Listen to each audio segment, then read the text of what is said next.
All right, let's get right into it. Today, we're going to unpack one of the most fascinating and frankly misunderstood concepts in political history, the Caliphate. We're going to peel back the layers on the divine ideal, the complex political theory, and the often messy human reality of power that shaped it for centuries.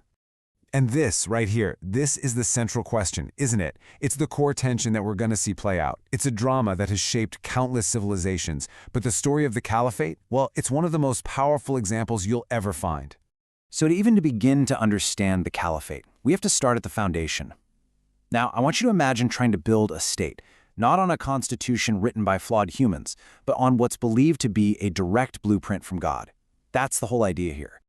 At the very heart of this vision is the Sharia. Now, it's absolutely crucial to get this. This isn't just a book of laws like you might think. It's meant to be the complete operating system for life itself. In the ideal version, every part of society, politics, economics, family life, you name it, is all governed by this divine framework. The state's #1 job is just to make sure that framework is being followed. Okay, so you have this divine law, but who is it for? That's where the Ummah comes in. This is the idea of a single, global community of believers, where your faith is what binds you together, not your tribe, not your language, not where you were born. The Ummah is the political body that the Sharia is designed for. So you've got the law, you've got the community, which leads to the next big question. Who's in charge? And the answer, the theoretical pillar holding this whole structure up, is the Caliph. In this perfect model, he is the successor to the Prophet, the supreme guardian of the divine law, and the unquestioned leader of the entire community. You know, it's interesting. During the Abbasid era, when the Caliph's real-world power was already starting to fray, you had thinkers like Al-Mawardi. And what he did was try to write down the perfect version of how it should work. He basically wrote the ultimate job description for the ideal caliph, trying to strengthen the institution by defining it in these absolute theoretical terms. And what a job description it was. I mean, just take a look at this list. It's immense. The caliph is supposed to be the top general, the chief justice, the CEO of the state, and the spiritual guide for the whole community. All of it rolled into one person. For anyone used to the Western idea of separating church and state, this is a completely different universe. In this ideal, the caliph is the embodiment of the state. So, you want the top job? How do you get it? Well, according to the classical theory, there were two legitimate ways. First, you could be elected by a special council that represented the community, kind of like an electoral college. Or, second, you could be directly appointed as the successor by the caliph who's currently in power.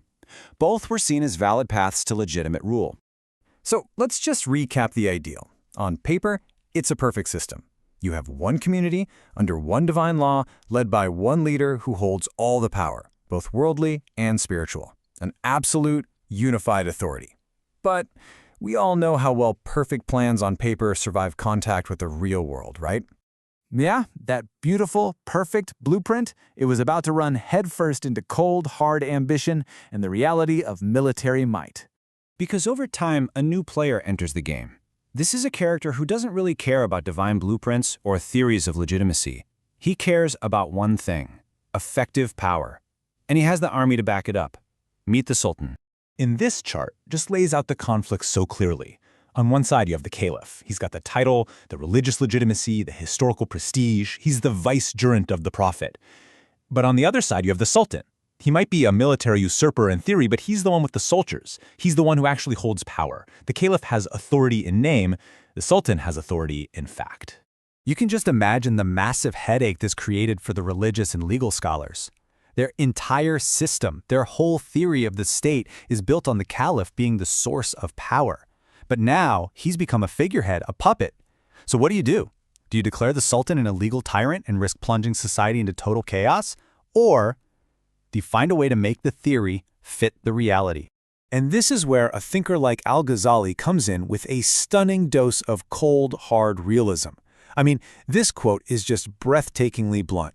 He's basically saying, folks, let's stop pretending. The person in charge is the person with the army. Legitimacy doesn't create power anymore. Power creates its own legitimacy. Now, for Al-Ghazali, this wasn't about being cynical. It was about being deeply practical. His #1 priority was preserving the Ummah, the community.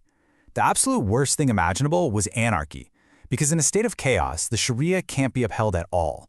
So, if you have to legitimize a military strongman to keep the peace, well, it's a price that must be paid. So he came up with this brilliant, pragmatic workaround. a new theory for why people should obey. The logic goes like this. 1. The Sultan has the army, and the army provides security. You need security. 2. That security is the only thing that makes it possible to enforce the divine law and protect the community. So 3. The Caliph, as the symbol of that law, must give his stamp of approval to the Sultan. Which brings us to the conclusion. The people have a duty to obey the Sultan not because he's the ideal choice, but because the alternative is chaos. So what was the long-term legacy of this huge pivot from pure idealism to gritty realism? Well, it fundamentally rewired the whole concept of Islamic political thought for centuries. What you end up with is this fascinating dualistic model that was never part of the original plan. The Caliph becomes the keeper of the spiritual flame, the source of religious legitimacy. He gives the system its moral authority. But the Sultan, he's the one actually running the government day to day, commanding the army and collecting taxes. One holds the crown, the other wields the sword. And this slide really brings our whole journey full circle, doesn't it? We started with Al-Mawardi's perfect idealistic vision of a unified power where everything flows from the Caliph, and we ended with Al-Ghazali's deeply realistic compromise, a divided system where the main goal isn't perfection but simply holding society together and preventing chaos. It's the classic story of an ideal having to bend to reality. And that's what makes this history so compelling. It leaves us with this huge, timeless question that goes way beyond this specific story. Must every political ideal, no matter how noble or divinely inspired, eventually compromise with the messy, brutal reality